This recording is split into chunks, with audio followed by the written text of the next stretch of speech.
적을 알면 백전백승이다. 뭐 이런 말이 있죠. 상대 적을 알면 적을 아는데 뭐 알면 나를 보완할 수 있는 장점이 생기니까 내가 어디가 어떻게 보호해 어떻게 보완하고 어떤 전략과 전술을 써야 될 것인가 대안이 나오니까 실제는 적을 안다는 것은 승리의 가장 첫 단추가 되지요. 우리가 영적으로 사실은 사단을 알 필요가 있어요. 하나님을 아는 것이 우리 신앙의 목표고 목적이겠지만 또 하나의 하나님을 알기 위해서 또 마귀도 사실은 우리가 조금 그 속성을 알 필요가 있어요. 마귀는 하나님과도 같은 활동력이 있는데 절대로 마귀가 혼자 단독 활동을 못해요. 아니 가급적이면 안 합니다. 이게 영적인 세계의 법칙이죠. 영계의 법칙이에요. 마귀는 절대 혼자 활동하지 않아요. 우리는 기생한다 그러죠. 그리고 또 공생한다 그러죠. 좋은 벌레와 나쁜 벌레 이런 것들이 우리 몸 신체 안에 같이 있대요. 나쁜 벌레가 잠식하면 뭐 그런 것들이 우리의 생명을 위협하는 것이 되고 좋은 벌레가 잠식되면 소화력이 좋아지고 신진대사를 활성화시키는 그런 역할을 하게 되는 거죠. 아무튼 벌레가 없이는 우리는 생명체가 움직일 수 없어요. 아마 이 세상에 청소부가 청소를 해서 더러운 걸 다 치울 수 있는 세계라면 우리 전 인류가 청소부로 나와도요. 전 인류가 청소부로 이게 우리 직업을 가지고 지구를 청소해도 다 청소 못합니다. 악취나는 세상. 하나님께서 아주 생리적으로 이 지구촌에 청소부를 창조해내셨는데 엄청난 벌레들이죠. 엄청난 보이는 벌레, 보이지 않는 벌레. 이런 벌레들이 사실은 이 지구를 청소하기 때문에 사람 청소부가 아주 극소수로 해도 이 지구는 깨끗할 수 있는 거예요. 뭐 개가 똥을 싸놓고 있어도 또 뭐 아주 사람들이 아주 더러운 오물을 길거리에다 놔도 청소부가 와서 치우면 빨리 없어지지만 내비두어도 사실은 없어져요. 왜? 이것을 나르는 벌레들이 먹어치우기도 하지만 날아가요. 자기 집으로 이렇게 가지고 가서 얼마 있으면 금방 없어지고 더러운 것들이 사라지죠. 굉장히 작은 이렇게 벌레들이 청소부 역할을 하게 되는 거예요. 그것이 이제 나쁜 벌레들은 기생한다고 하고 좋은 벌레들은 공생한다 그래요. 공생한다. 이게 벌레의 법칙이에요.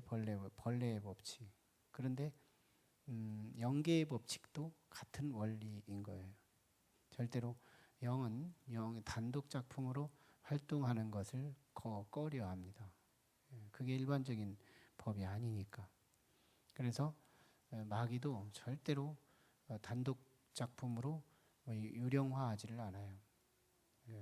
가급적이면 사람 속에 들어가서 기생하려고 그래요. 또 하나님도 마찬가지예요. 단독 작품으로 역사하는 자료는 얼마든지 있죠. 기적사가 다 그런 거니까.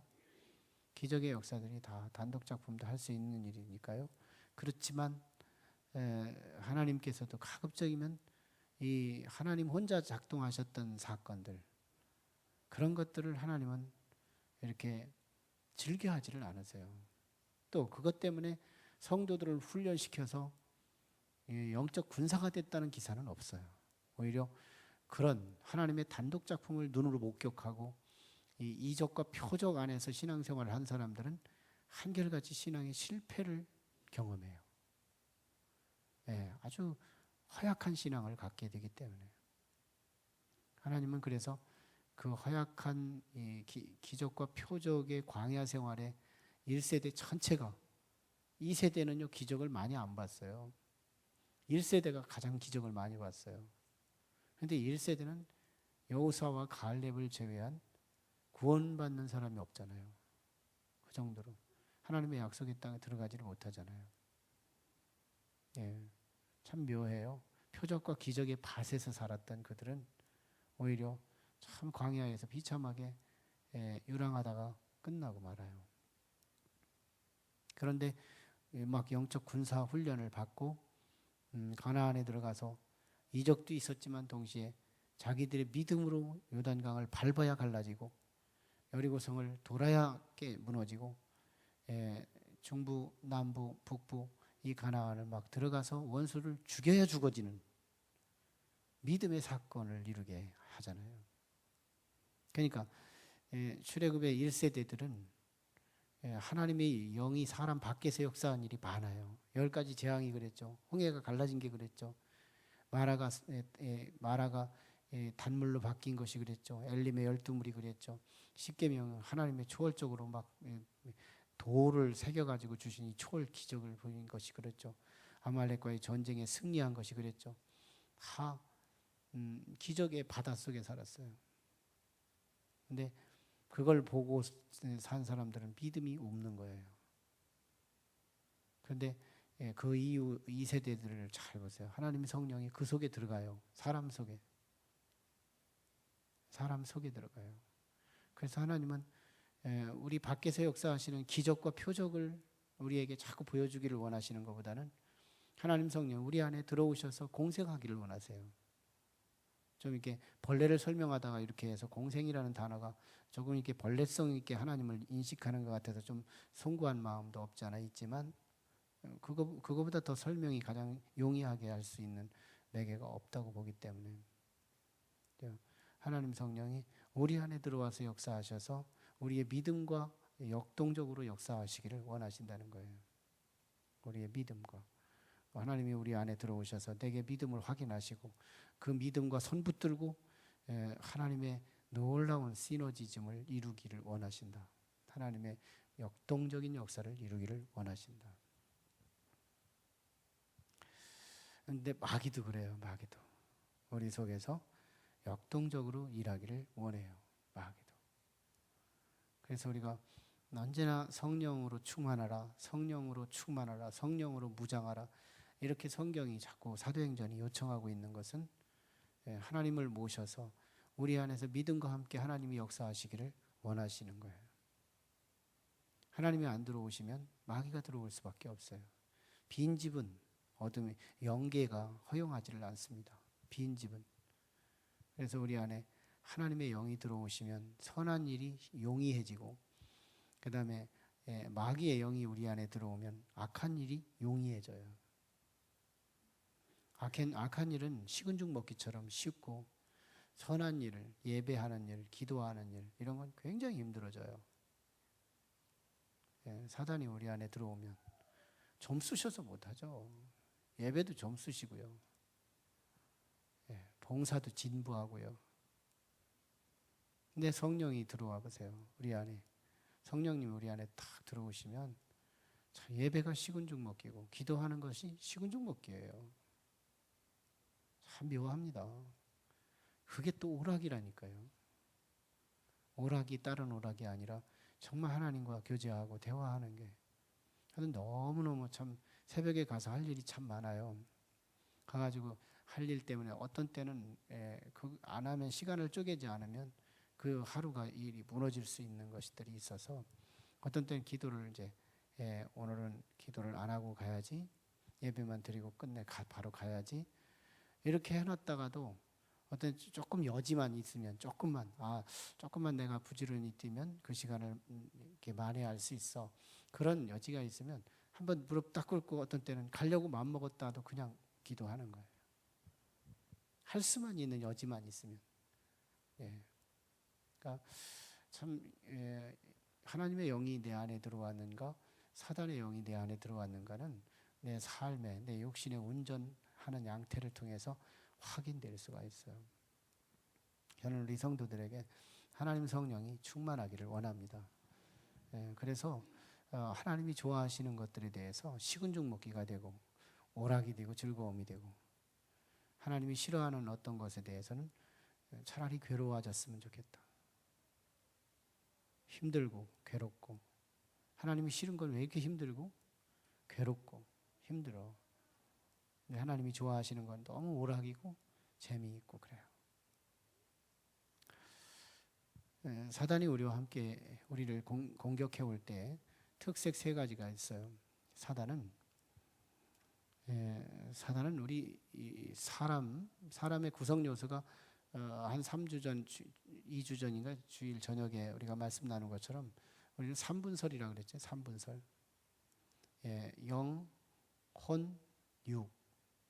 이것으로 구성이 돼서 우리는 사람이다. 이것을 소위 전인적 인간이다. 이렇게 말을 해요. 전인적 인간이다. 영, 혼, 육. 영만 영으로 존재하지 않아요. 혼만 혼으로 인간으로 존재하지 않아요. 육만 육으로서 인간이 되지를 않아요. 영, 혼, 육의 신묘막측한 조합을 통해서 사람이 되는 겁니다. 그런데 마귀는 육신을 건드려도 육신에 관심이 없어요. 물론 육신을 매개로 삼아요. 정신을 건드려도 이제 자존심 상하는 거 이걸 건드려도 사실은 이 자존심이 목적이 아니에요.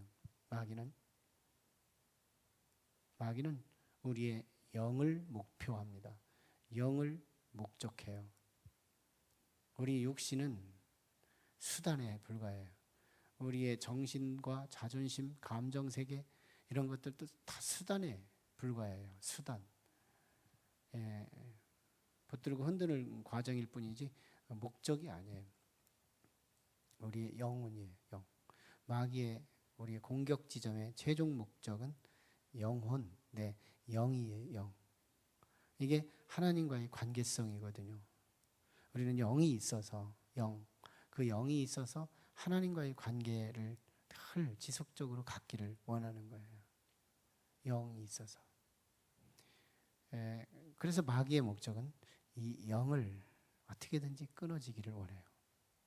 단적으로 우리 검증해 볼 수 있어요. 몸 아파 보세요. 몸 아파도요, 집은 가요. 자존심 상해 보세요. 네, 우리 학교 생활 다 해요. 직장 생활 다 해요. 가정 생활 다 해요. 아니, 집에 가서 육체가 아파도 집은 또 가요. 아니, 교회에서 아파도 집은 또 가요. 학교에서 아파도 집은 또 가요. 절대로 가요. 가정에서 자존심 상해도 자기 집이 또 가요. 학교에서 자존심 상해도 자기 집 또 가요. 직장 가서 자존심 상해도 자기 집 또 가요. 직장 또 가요. 교회에서 자존심 상해 안 와요. 참 묘하잖아요. 마귀는 절대로 우리 집을 공격하지 않아요. 마귀는 절대로 우리 육신을 공격하지 않아요. 마귀의 목적은 우리 속에 있는 영, 하나님과의 관계성만 건들고 끝나요. 다른 거 다 아무리 시험 들어보세요. 아무리 시험 들어도 가정은 다시 돌아가요. 직장 다시 돌아가요. 학교 아무리 힘들어도 넘어지고도 또 학교 또 가요. 교회 조금 시루라기 같은 명털 하나 빠진 자존심 하나 있으면 안아버리고 알아요. 그래서 딴 데 가면 괜찮다고요? 거기서도 그래요. 또 딴 데 가면 괜찮다고요? 즐비하다고요? 거기서도 또 그래요. 유리는 정착이 아니에요. 정착은 여기서 정착한 자만이 그곳에 정착할 수 있는 거예요. 여기서 정착한 자만 다른 교회에서 정착할 수 있는 거예요. 여기서 유리한 자는 절대로 다른 곳에서도 유리합니다. 유리는 축복이 아니거든요. 정착만이 축복인 거예요. 여기서 정착한 사람만 다른 교회로 갈 수 있는 계기가 돼서 간다면 거기서 정착하는 거예요. 절대로 여기서 유리한 자는 거기서도 유리할 수밖에 없어요. 그래서 내게 정말 내 영혼 어떤 자존심도 내 영을 파먹지 못하도록, 영이 무너지지 않도록 내 영을 지켜가야 되는 거예요. 영을 지켜야 된다. 마귀의 실험을 해볼 수 있는 거잖아요. 예, 어디든지 다 복원력이 다 있어요. 육체의 복원력, 가정의 복원력, 직장의 복원력, 학교의 복원력, 교회의 복원력이 가장 약해요. 교회의 복원력이 최고 약하다니까요. 왜? 하나님과의 관계성이 여기서 이루어지는 것이기 때문에 그래요.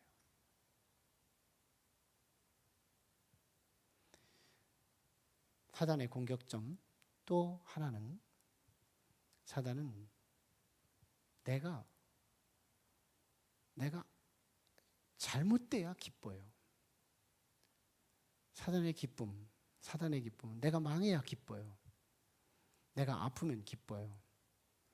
내가 마이너스 되면 기뻐요. 인기가 떨어지면 기뻐요. 내게 있어서 안 좋은 일이 일어나면 사단은 기쁨이 이루어져요.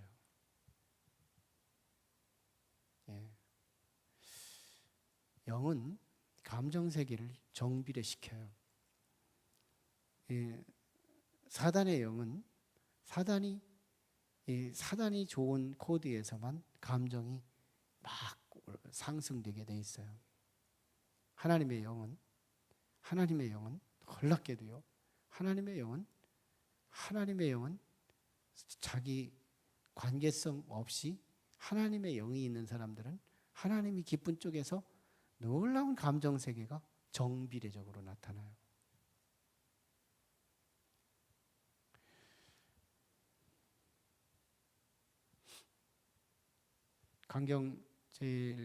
강경제일교회 윤석일 목사님이 엊그저께 오셨어요. 그분이 봉헌 예배 때 부득불 올 수가 없어서 미안하다고 하면서 오셔서 이곳에 오셔서요. 막 제가 없는 사이에 오셔서 설명 듣고 그다음에 막 전화를 해가지고 얼마나 흐느끼면서 내가 이 목사 때문에 정말 이곳에 이렇게 아름다운 교회를 지었다는 것이 내가 지금 목이 메인다고 강화도에 가셔가지고 전화를 주신 거예요. 목소리만 들어도 우는 목소리예요. 그렇게 좋아할 수가 없는 거예요. 아니 시기할 수도 있는 거잖아요. 예? 별로 그렇게 감정을 아낄 수도 있는 거잖아요. 당신하고 무슨 이론어치라도 유익할 수가 있어요. 아무런 이해관계가 없는데도 막 감정이 북받쳐서 막 이게 막 목이 떨리는 거예요. 당신은 하나님의 영이구나. 하나님의 영이구나. 영이 같으면 감정이 정비례해요. 절대로 다른 영은 하나님의 나라의 확장에 절대로 기뻐하지를 못해요. 내가 안 되면, 내가 잘못되면 막 돕고 싶어진다는 동기로 우리의 마음을 움직여요. 내가 조금만 잘 되는 것 같으면 막 무너뜨리고 싶어지는 마음, 이거요 내가 하는 게 아니다. 내 속에 영이 하는 거예요. 참 그래서 영을 영접한 죄가 있는 거예요. 사단을 영접한 죄가 있는 거예요. 하나님을 영접한 의가 있는 거예요. 사단을 영접한 죄가 있고 하나님을 영접한 의가 있는 거예요. 그리고 사단이 공격하는 세 번째 목표는 성도의 가장 강점을 비아냥대면서 그 부분을 위축시키는 공격성을 갖고 있어요. 성도의 가장 강점이 어떤 건지 아세요? 성령의 역사거든요. 성도의 성도됨의 가장 강점은 성령의 역사예요. 성령의 역사 중에서 가장 특징적인 거 하나는 깨달음이에요. 같은 말씀 하나를 들어도, 단어 한 토시를 들어도 무슨 말인지 막 깨달음이 생기는 거예요. 하나를 들으면 열을 깨닫게 되는, 이게 성령의 헬퍼 되시는 보혜사, 그런 분이시죠. 근데 마귀는요, 그 부분을 오히려 우리에게 막 골려대요. 골려대요. 우리의 깨달음을 얼마나 깨닫는, 그래서 우리는 무릎을 막 탁 쳐가면서 아하 아하 하면서 이런 깨닫는 이것을요 골려대는 거예요. 골려대. 그래서 이걸 부끄럽게 여기게 만들어서 깨닫지 못하도록 우리를 아둔한 상태, 그냥 들음으로 끝나는 상태, 이해의 상태에 머무르게 하는 것이 마귀의 목표예요. 이게 오늘 마귀의 3요소, 우리 의인들을 공격해오는 세 가지 목표, 이것이 다윗 시대에 다윗이 영적으로 참 시를 통해서 아주 명쾌하게 우리한테 소개하는 거예요. 다윗이 지금 1절에 굉장히 어려운 촉급한 어려움에 처한 다윗의 자리를 언급하고 있죠. 하나님의 나를 건지소서, 여호와의 속히 나를 도우소서. 나는 마귀의 3대 목표에 올무에 걸렸습니다. 이런 얘기예요. 첫 번째 2절, 나의 영혼을 찾는 자들이 내 육신을 찾는 자들이 아니에요. 내 정신, 자존심을 찾는 자들이 아니에요. 내 영혼을 찾는 자들이 수치와 무한을 당하게 하시며 나의 상함을, 나의 건강을 기뻐하는 자가 아니라 나의 병든 걸 기뻐하고 나의 상해서 실족하고 낙심하고 이런 걸 기뻐하는 자들이 뒤로 물러나 수모를 당하게 하소서. 세 번째, 아하 하는 자들이, 이걸 성도들이요, 이 시편의 이제 배경사로 쭉 보면 성도들이 아하 깨닫는 특징이 있거든요. 근데 마귀가 이걸 붙들고, 유성음으로 이걸 붙들고 우리를 골려댄다는 거예요. 아하 하는 자들이, 저거 아하 하는 자들이, 안디옥 교회 성도들이 툭하면 그리스도, 툭하면 그리스도 이래서 안 믿는 사람들이 저 그리스도인들 왔다고, 그리스도인들 지나간다고 이렇게 말해가지고 최초로 그리스도인이라는 이름이 골려대는 소리를 통하여 받아버린 거예요. 이게 안디옥 교회에서 최초로 그리스도인이라는 소리를 들었던 소리거든요. 그러니까 세상 사람들이 골려대는 말이었는데 교회가 니들이 우리를 골려댔어? 그러면 그걸 내가 장점으로 붙들고 우리의 특징, 캐릭터로 삼겠다. 아이콘으로 삼겠다. 우리는 그리스도인 맞다. 하고서요 거기에 강세를 두고 접수해버린 거예요. 그래서 우리는 지금도 그리스도인 하면 욕이 아니라 이제 영광이잖아요. 안디옥 교회에서는 욕이었거든요. 그래서 지금 마귀가 우리를 공격해 오면 우리는 아하 깨닫는 것에 대해서 줄여버리는, 속는 방식이 있는데, 어떤 사람은 우리는 아하 하는 사람들 지나간다 이러면, 그래 나는 아하 하는 사람이야 하고 우리가 받아들여서 이 아하를 증식시켜야 돼요.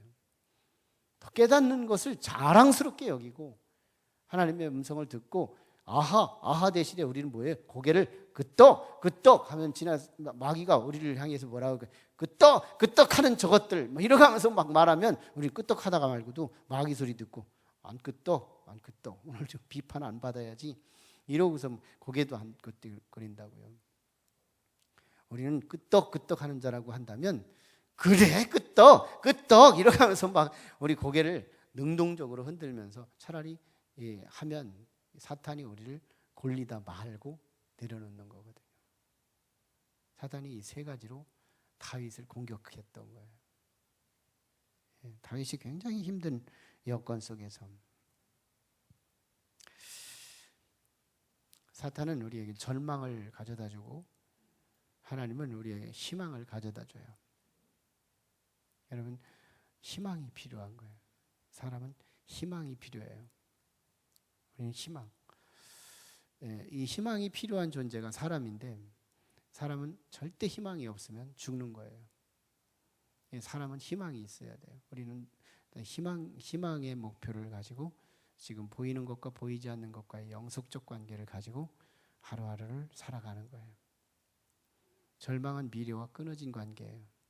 희망은 보이지 않는 미래와 손 붙들고 가는 거예요. 희망적 존재. 짐승은 절대로 절망적 존재예요. 사람만 유일하게 희망적 존재예요. 그런데 사람도 다 희망적이냐? 아니에요.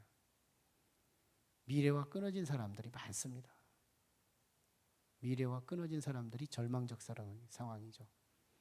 미래와 연결된 사람들, 희망적 존재. 그래서 우리는 이 희망을 대치시켜요. 희망을 대치시킨다. 내일 소풍 가는 걸로 대치해요. 내일 소풍 갔다 와봐요. 헛헛증이 와요. 우리 교회를 완공해서 들어가는 걸로 목표해요. 희망을. 들어와 보니까 별것도 아니에요. 굉장히 꿀 발라놓고 맨날 여기 와서 막 그냥 꿀 빨아먹을 줄 알았는데 들어와 보니까 별거 아니에요. 그래서 멘붕에 빠지는 거죠. 들어오기 전에는 뭔가에 막 희망에 걸려 있었어요. 들어와 보니까 별거 아니에요. 세종에 아파트 사놓고 거기 가기까지 얼마나 기대가 넘쳐요. 가보면 별거 아니에요.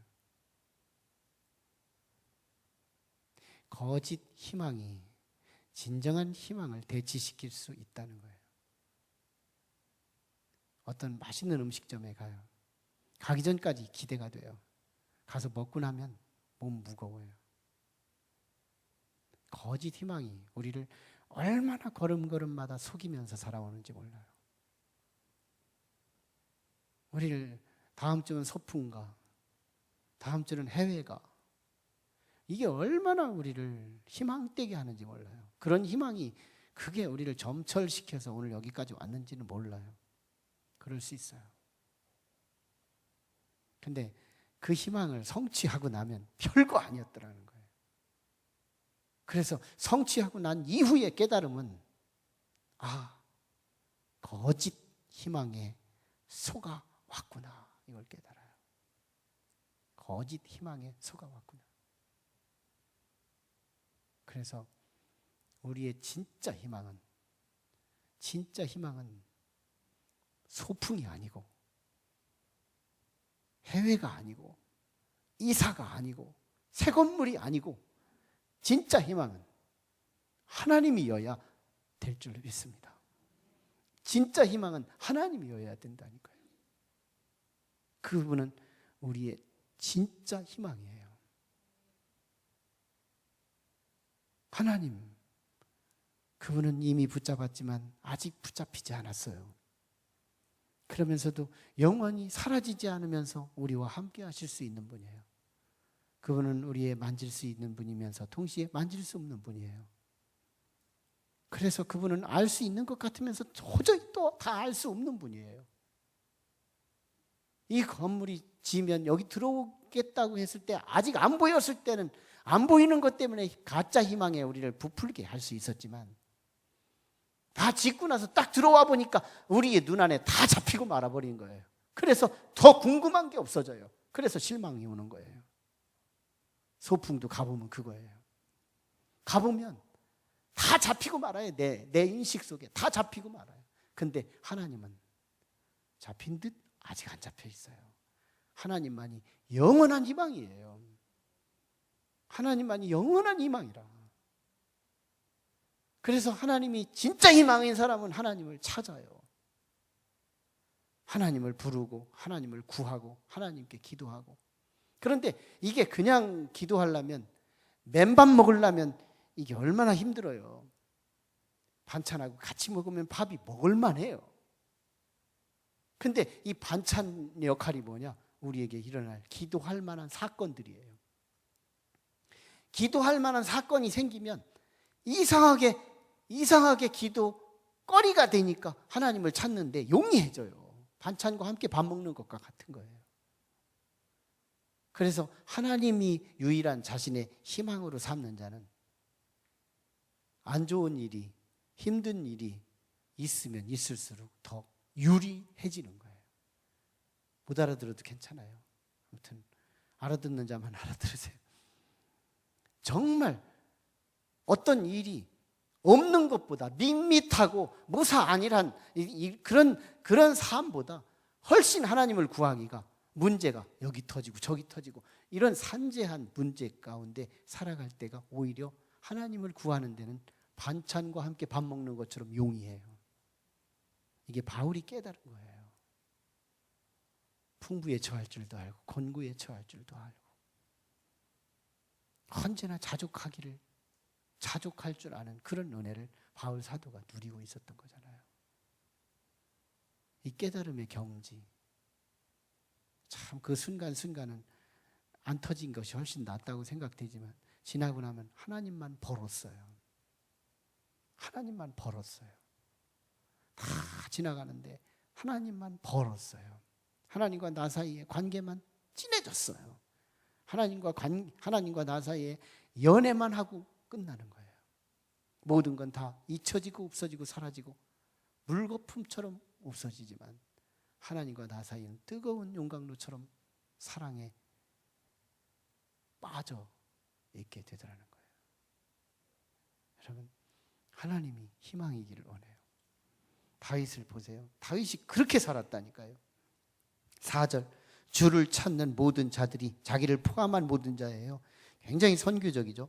주를 찾는 모든 자들이 주로 말미암아 기뻐하고 즐거워하게 하시며, 주님이 기뻐요. 주님이 희망이니까. 주님이 즐거움이에요. 주님을 사랑하는 자들이 항상 하나님만이 위대하다고 말할 수 있어요.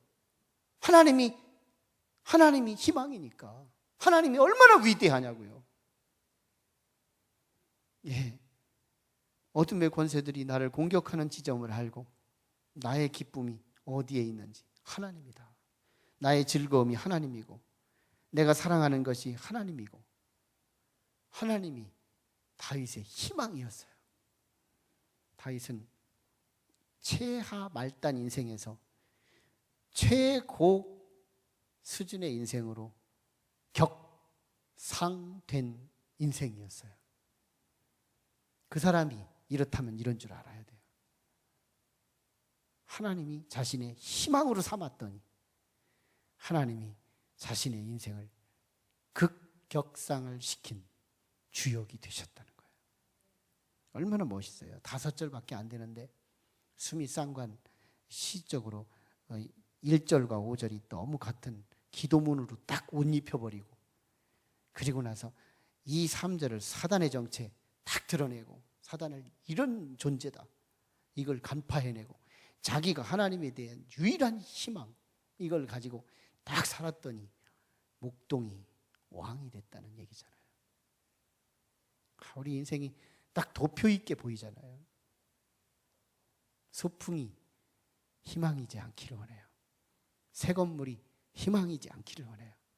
하나님이 희망되기를 원해요. 해외여행이 희망되지 않기를 원해요. 다른 새 옷이 희망되지 않기를 원해요. 거짓 희망이 대치시키지 않고 하나님이 진짜 희망이 됐으면 좋겠다. 하나님이다. 하나님 분이 그분이 나의 참 희망이다. 그래서 하나님하고 가까이 지내려면 사건이 아무것도 없는 것보다는 있는 것이 훨씬 더 유리하다. 그래서 범사에 감사할 수 있는 깨달음까지 있게 하시더라는 거죠.